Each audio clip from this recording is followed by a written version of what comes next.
Hello everyone, welcome to मेहास wonderful garden. Friends, आज का मेरा पौधा है गुड़हल का पौधा, हिबिस्कस प्लांट।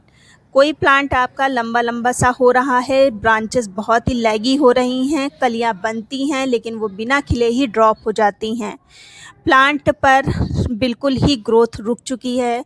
तो क्या करना चाहिए और मैं क्या काम करती हूँ अपने प्लांट पर, वो सब कुछ आज इस वीडियो में आप पाएंगे। तो चलिए वीडियो को स्टार्ट करते हैं। फ्रेंड्स, लास्ट फरवरी से गुड़हल पर लगातार काम चालू है। कल मैं फर्टिलाइज़र दे रही थी अपने प्लांट्स पर, तो मुझे एक प्लांट दिखाई दिया जिसकी ब्रांचेस बहुत ही ज़्यादा लंबी लंबी सी हो रही थी। प्लांट पर ग्रोथ बिल्कुल ही रुक चुकी है। साथ ही साथ कलियां बहुत अच्छी बन रही थी, कलियां काफ़ी बनी लेकिन वो सब ड्रॉप हो रही थी। तो मिलिए मेरे इस प्लांट से, और इसमें मैंने फरवरी में फर्टिलाइज़र भी दिया था, जिसकी वजह से इसमें फ्लावर अच्छे खासे आ रहे थे। लेकिन इसकी कंडीशन अब बहुत ज़्यादा ख़राब हो चुकी है।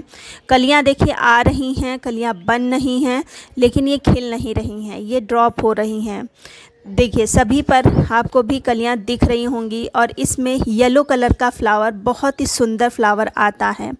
तो इस पे अब मैं कुछ फर्टिलाइज़र भी दूंगी, और ऊपर ये जो लंबी सी ब्रांचेज़ हैं इनकी मैं प्रूनिंग भी करूंगी। वैसे तो मैंने इसको सोचा था बरसात में प्रूनिंग करने का, लेकिन बहुत ही ज़्यादा ख़राब लग रहा है प्लांट, बिल्कुल ग्रोथ हो ही नहीं रही है, तो मुझे इसकी प्रूनिंग करनी पड़ेगी। तो अगर आपका भी प्लांट इस तरह से है तो आप भी कर सकते हैं जो मैं काम करने जा रही हूँ। ये मेरा ग्राफ्टेड प्लांट है, हाइब्रिड नहीं है और देसी भी नहीं है, ग्राफ्टेड प्लांट है। और इस पे कुछ मिलीबग का भी अटैक है। हालांकि ये सभी ब्रांचेस जब हट जाएंगी तो मिलीबग का खुद ही अपने आप हट जाएगी। तो सबसे पहले तो देखिए हम प्रूनिंग कर लेते हैं, और हर एक ब्रांच से हम इसको प्रून करेंगे। और ये जो ब्रांचेस निकल रही हैं इनकी कटिंग बहुत ही फास्ट लग जाएगी। ग्राफ्टेड प्लांट आपको फ्री में मिल जाएगा। येलो कलर के फ्लावर आते हैं, बहुत ही सुंदर आते हैं। तो इस मौसम में कटिंग कैसे लगानी है वो मैं आपको बताऊंगी। साथ ही साथ मैंने कुछ प्लांट्स की कटिंग लगाई भी है, वो मैं दिखाऊंगी, और किस तरह से लगानी है वो मैं बताऊंगी। क्योंकि अगर आप साधारण से इस मौसम में कटिंग लगाएंगे तो वो सक्सेस नहीं होगा, क्योंकि अब मौसम गर्म होने लगा है। तो इस तरह से देखिए मैंने सभी ब्रांच की कटिंग कर दी है। प्लांट पर जब हम कटिंग प्रूनिंग करते रहते हैं तो प्लांट का शेप बना रहता है। और वैसे भी जब पॉट में प्लांट लगा होता है तो उसकी कटिंग करना ज़रूरी होता है। ये काम मुझे स्टार्टिंग मार्च में ही कर लेना चाहिए था, लेकिन मैंने इसको टाला, आखिरकार मुझे करना ही पड़ा। अब ये मैं जो कटिंग रखे ले रही हूँ, और इसकी कटिंग बहुत ही फास्ट लग जाती है। तो इसको कटिंग कैसे लगानी है वो मैं आपको बताऊँगी।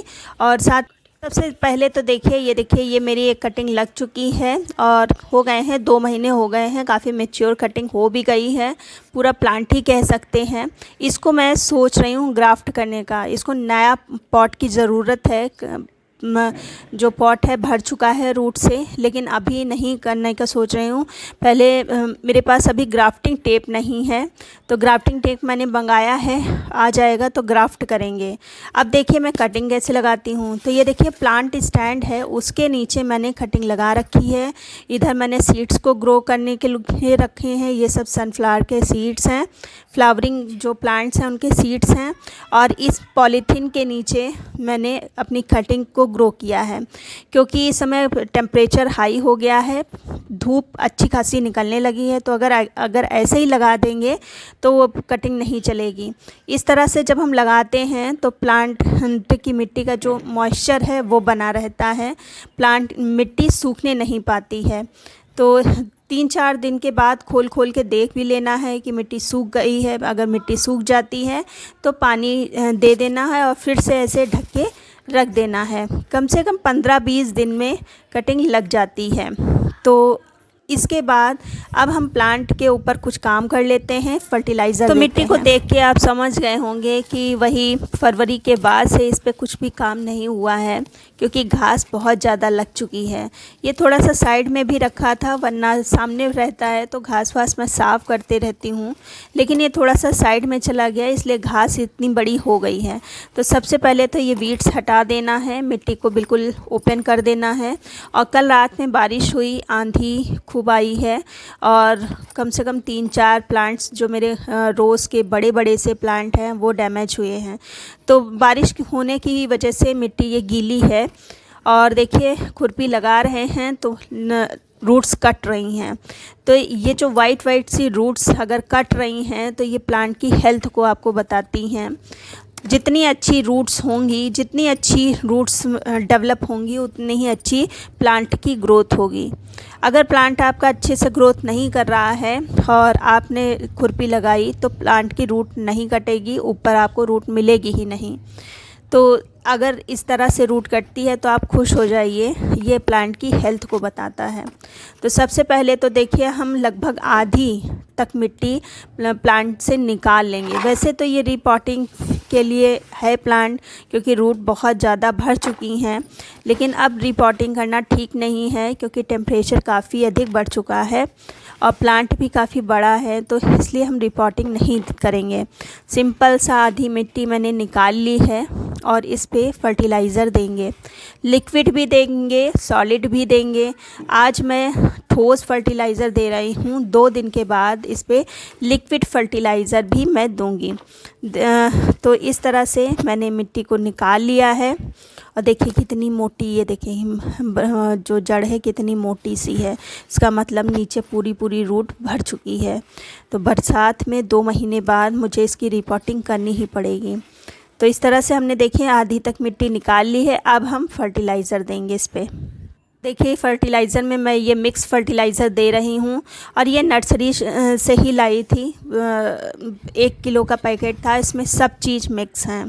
नर्सरी वाले भैया ने बोला था कि काफ़ी अच्छी फर्टिलाइज़र है, तो इसलिए मैं लेके आई हूँ। और अच्छी होती है, जो नर्सरी में फ़र्टिलाइज़र मिलती है मिक्स वाली, वो काफ़ी अच्छी होती है। अगर अच्छी ना हो तो लोग ख़रीदें ही ना, इसलिए वो लोग फ़र्टिलाइज़र अच्छी बना के रखते हैं। तो मैंने कम से कम 100 ग्राम के करीब फर्टिलाइज़र डाला है। और दूसरी चीज़ मैं पोटेशियम डालूँगी, क्योंकि उसमें पोटेशियम नहीं थी। तो ये है जो ऑर्गेनिक पोटास होता है वो, ये दाने आपको अमेज़ॉन और फ्लिपकार्ट पर भी मिल जाएंगे।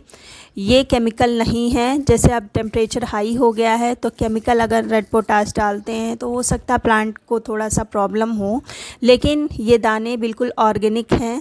आप चिलचिलाती गर्मी में भी इसको डाल सकते हैं।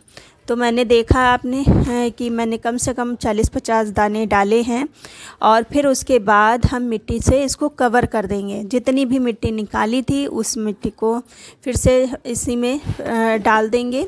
और अगर आपके पास नई मिट्टी बनी रखी है तो आप उस मिट्टी को डाल सकते हैं। अभी मेरे पास उतनी मिट्टी नहीं है, तो वही यूज़ की हुई मिट्टी ही मैं फिर से डाल रही हूँ। अब देखिए मिट्टी थोड़ी सी मॉइस्ट है, जैसा कि मैंने बताया रात में बारिश हुई थी, जिसके कारण मिट्टी थोड़ी सी मॉइस्ट है। तो हालांकि अब फर्टिलाइज़र दिया है तो पानी तो देना ही है, लेकिन भर के हम नहीं देंगे, बस हल्का सा पानी देंगे, जिससे थोड़ा सा फर्टिलाइज़र मॉइस्ट हो जाए और उसका जो पावर है वो मिट्टी में मिल जाए। तो देखिए हल्की सी, बस हल्का सा पानी देना है। फिर जब मिट्टी सूख जाएगी तब हम पानी देंगे। अब इसी पानी में जो कटिंग हमने निकाली थी, ये इधर जो कटिंग है निकाली, उसको इसी में डाल देंगे, क्योंकि अभी तो धूप है तो अभी हम नहीं लगाएंगे। 10 बज रहा है लेकिन धूप बहुत तेज़ है, तो इसलिए ये कटिंग मैंने पानी में डाल के जो शेड में थोड़ा सा रख दिया है। शाम को इसको मैं लगाऊंगी, और जिस तरह से मैंने बताया है वैसे ही लगाना है।